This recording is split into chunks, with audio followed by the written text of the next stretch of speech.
I wanted to draw a picture for listeners out there, a very simple, crude picture that describes effectively the false left-right paradigm.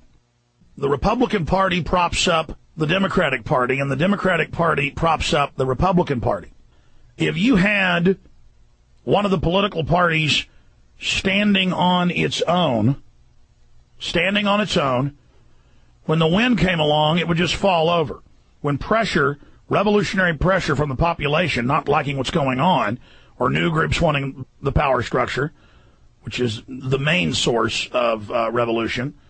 Most of it is driven by evil, just like the elite is driven by evil. Very rare to have an altruistic revolution. By itself, a single-party system will fall over. Okay? But if you take the two-party systems and you lean them up against each other, this is basically the arch. Their force going together keeps them together and makes it become a very strong, stable platform on which they can build their hierarchical New World Order system. Okay? So the current two-party system has been dominated and bought up and controlled by the elite that sits atop it. Now, the elite with a one-party system would not be balanced on top of one party. They would be subject to being toppled, being pushed over easily. But you put the two parties up against each other, they form a royal arch. And now it's very hard to separate those two because they're leaning up against each other. I mean, this is really simple, but I want to explain this to people.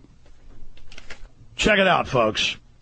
Why do you see so many leftists who mean well, like Rage Against the Machine, Tom Morello, or Henry Rollins, who are right on so many issues but then believe in leftist policies? We need a global carbon tax.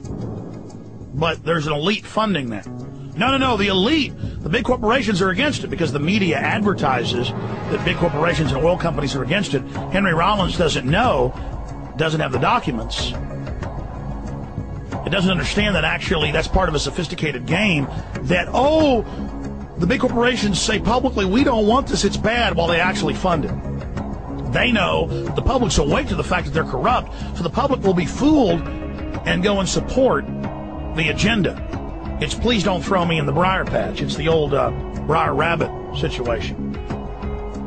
Here's the political field, and this is where the population resides. And then we supposedly, through the grassroots, come up into the political party.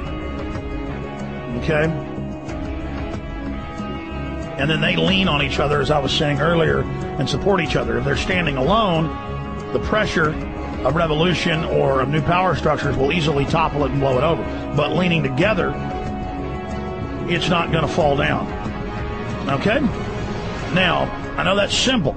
But let me give you an everyday example of this. As I said, the left sees all of these evil mainline Republicans who we know are liars and who the media even exposes as being liars. They see them lying about everything else. So if the Republicans come out and say, we're against a global carbon tax, well, then by God, I'm for a global carbon tax.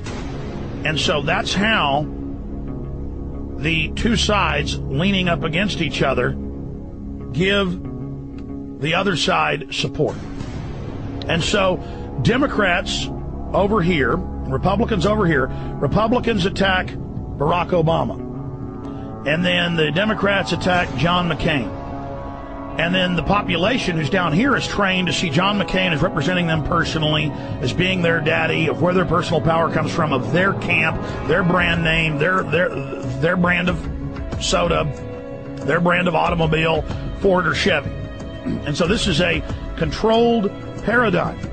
And so we have Republicans attacking Democrats, and that's the force against them. And you have Democrats attacking Republicans, and that's the force against them. And really, it's one unit supporting themselves and containing revolution, so that the people who were down here never learned that there is a world outside of this control paradigm. We are locked within the left-right paradigm, and then it becomes this huge pageant, this huge distraction where we analyze every facet of the two political parties, never realizing they themselves are simply a front or puppets for a larger power structure. Now, this is incredibly simple, but that's how this works. And then the two parties can limit the issues that are debated to this control paradigm. They can limit the scope of differences, which, if you look at it, there's almost no difference between the two, instead of getting the people to look outside the box at the wider world.